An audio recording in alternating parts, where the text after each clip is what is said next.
ಒಳ್ಳೆಯ ಜೀವನಕ್ಕೆ ಸ್ವಾಗತ. ಇದು ಗುಡ್ ಲೈಫ್ 66. ಹಿಂದೆ ಸಬ್ಸ್ಕ್ರೈಬ್ ಮಾಡಿ, ಲೈಕ್ ಮಾಡಿ ಮತ್ತು ಶೇರ್ ಮಾಡಿ. ಒಂದು ಚಿಕ್ಕ ಆದರೆ ಚಟುವಟಿಕೆಯ ಊರಿನಲ್ಲಿ ಎರಡು ಹೆಸರುಗಳು ಎಲ್ಲರಿಗೂ ಪರಿಚಿತವಾಗಿದ್ದವು. ರುದ್ರ ಮತ್ತು ಡೆವಿಲ್. ಬಾಲ್ಯದ ಸ್ನೇಹಿತರು. ಒಂದೇ ಸೈಕಲ್, ಒಂದೇ ಕನಸು. ಆದರೆ ದೊಡ್ಡವರಾದ ಮೇಲೆ ಬೇರೆ ದಾರಿಗಳು. ಡೆವಿಲ್ಗೆ ಕಾರುಗಳ ಮೇಲೆ ಅಪಾರ ಪ್ರೀತಿ. ಹೊಳೆಯುವ ಬಣ್ಣ, ಗರ್ಜಿಸುವ ಇಂಜಿನ್, ಜನರ ಕಣ್ಣುಗಳಲ್ಲಿ ಮೂಡುವ ಅಚ್ಚರಿ, ಇವೆಲ್ಲ ಅವನಿಗೆ ಮಂತ್ರ. ನಾನು ಈ ಊರಿನ ದೊಡ್ಡ ಕಾರು ವ್ಯಾಪಾರಿಯಾಗಬೇಕು. ಹಣವೇ ನನ್ನ ಶಕ್ತಿ. ರುದ್ರನ ಕನಸು ಬೇರೆ. ಅವನು ಜನರ ನೋವಿನಲ್ಲಿ ತನ್ನ ನೋವು ಕಾಣುತ್ತಿದ್ದ. ಕಾರೊಂದು ಐಶ್ವರ್ಯ ಅಲ್ಲ ಡೆವಿಲ್, ಅದು ಒಂದು ಕುಟುಂಬದ ಕನಸು. ಬಡವರಿಗೂ ಆ ಕನಸು ನಿಜವಾಗಬೇಕು. ಇಬ್ಬರು ಸೇರಿ ಆರ್ಡಿ ಕಾರ್ಸ್ ಎಂಬ ಶೋರೂಮ್ ತೆರೆದರು. ಆರಂಭದಲ್ಲಿ ಜನ ತುಂಬಾ ಬಂದರು. ಡೆವಿಲ್ ಮಾತಿನಲ್ಲಿ ಚತುರ. ದುಬಾರಿ ಕಾರುಗಳತ್ತ ಜನರನ್ನು ಸೆಳೆಯುತ್ತಿದ್ದ. ಈ ಕಾರ್ ನೋಡಿ ಸಾರ್, ಕ್ಲಾಸ್ ಇದೆ, ಸ್ಟೇಟಸ್ ಇದೆ, ಬೆಲೆ ಜಾಸ್ತಿಯಾದರೆ ಲೈಫ್ ಸೆಟ್. ರುದ್ರ ಮಾತ್ರ ಜನರ ಕಥೆ ಕೇಳುತ್ತಿದ್ದ. ಅಣ್ಣ, ನಿಮಗೆ ದೊಡ್ಡ ಕಾರು ಬೇಡ, ಈ ಚಿಕ್ಕ ಕಾರು ಸಾಕು. ಕಡಿಮೆ ಬೆಲೆ, ಆದರೆ ನಿಮ್ಮ ಮಕ್ಕಳಿಗೆ ದೊಡ್ಡ ನಗು ಕೊಡುತ್ತೆ. ಜನರಿಗೆ ರುದ್ರ ಇಷ್ಟವಾಗತೊಡಗಿದ. ಆದರೆ ಡೆವಿಲ್ ಮನಸ್ಸಿನಲ್ಲಿ ಲಾಭದ ಲೆಕ್ಕ. ಲಾಭವೇ ದೇವರು. ಜನರು ನಂಬಿದ್ರೆ ಅದು ನನ್ನ ಗೆಲುವು. ಒಂದು ದಿನ ಬಡ ರೈತ ಶಂಕರ್ ಬಂದ. ಅಣ್ಣ, ಈ ಕಾರು ನಿಮಗೆ ಸೂಟ್ ಆಗತ್ತೆ, ಬೆಲೆ ಕಡಿಮೆ, ನಿಮ್ಮ ಕೆಲಸಕ್ಕೆ ಸಾಕು.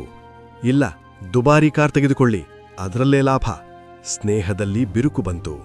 ಇದು ವ್ಯಾಪಾರ, ದಾನಶಾಲೆ ಅಲ್ಲ ರುದ್ರ.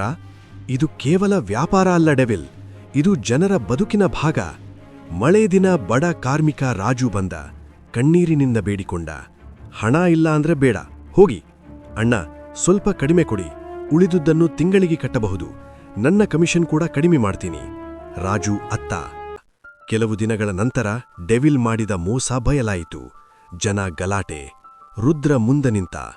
ನಿಮ್ಮ ನೋವು ನನಗೆ ಅರ್ಥವಾಗುತ್ತದೆ, ನಾವು ಹೊಣೆ, ನಿಮ್ಮ ಕಾರು ಬದಲಾಯಿಸಿಕೊಡುತ್ತೀವಿ. ಆ ರಾತ್ರಿ ಡೆವಿಲ್ ಒಬ್ಬನೇ ಕುಳಿತ. ನನ್ನ ಬಳಿ ಎಲ್ಲ ಇದೆ, ಆದರೆ ಯಾರೂ ನನ್ನನ್ನು ಪ್ರೀತಿಸಲ್ಲ. ರುದ್ರ ಬಳಿ ಹಣ ಕಡಿಮೆ, ಆದರೆ ಜನರ ಹೃದಯ ತುಂಬ. ಭಯದಿಂದ ಅವನು ಕಾರು ಓಡಿಸಿದ. ಅಪಘಾತ.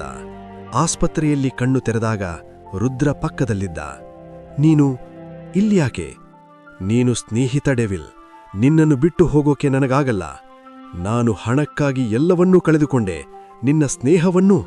ಹಣ ಜೀವನ ನಡೆಸುತ್ತೆ, ಆದರೆ ಪ್ರೀತಿ ಜೀವನ ಕಟ್ಟುತ್ತೆ. ಡೆವಿಲ್ ಕಣ್ಣೀರಿನಿಂದ ಮುರಿದ. ನನ್ನನ್ನು ಕ್ಷಮಿಸು ರುದ್ರ, ನಾನು ಬದಲಾಗ್ತೀನಿ. ಕೆಲವು ತಿಂಗಳ ನಂತರ ಡೆವಿಲ್ ತನ್ನ ತಪ್ಪು ಒಪ್ಪಿಕೊಂಡ. ಹಣ ಹಿಂದಿರುಗಿಸಿದ. ಮತ್ತೆ ಹೊಸ ಶೋರೂಮ್.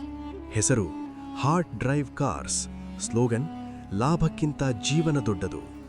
ಈ ಕಾರು ದುಬಾರಿ, ಆದರೆ ನಿಮಗೆ ಬೇಡ, ನಿಮ್ಮ ಬದುಕಿಗೆ ಸೂಟ್ ಆಗೋದು ಇದೆ. ಒಂದು ದಿನ ರಾಜು ಮತ್ತೆ ಬಂದು ನಗುತ್ತಾ ಹೇಳಿದ, ಆ ಕಾರಿನಿಂದ ನನ್ನ ಜೀವನ ಬದಲಾಗಿದೆ ಸಾರ್. ರುದ್ರ ಮತ್ತು ಡೆವಿಲ್ ಪರಸ್ಪರ ನೋಡಿ ನಗುತ್ತರು. ಹಣದಿಂದ ಶೋರೂಮ್ ಕಟ್ಟಬಹುದು, ಆದರೆ ಹೃದಯದಿಂದ ಮಾತ್ರ ನಂಬಿಕೆ ಕಟ್ಟಬಹುದು. ಇದೇ ರುದ್ರ ಮತ್ತು ಡೆವಿಲ್ ಕಥೆ, ಹೃದಯದ ಬೆಲೆ ಕಲಿಸಿದ ಕಥೆ.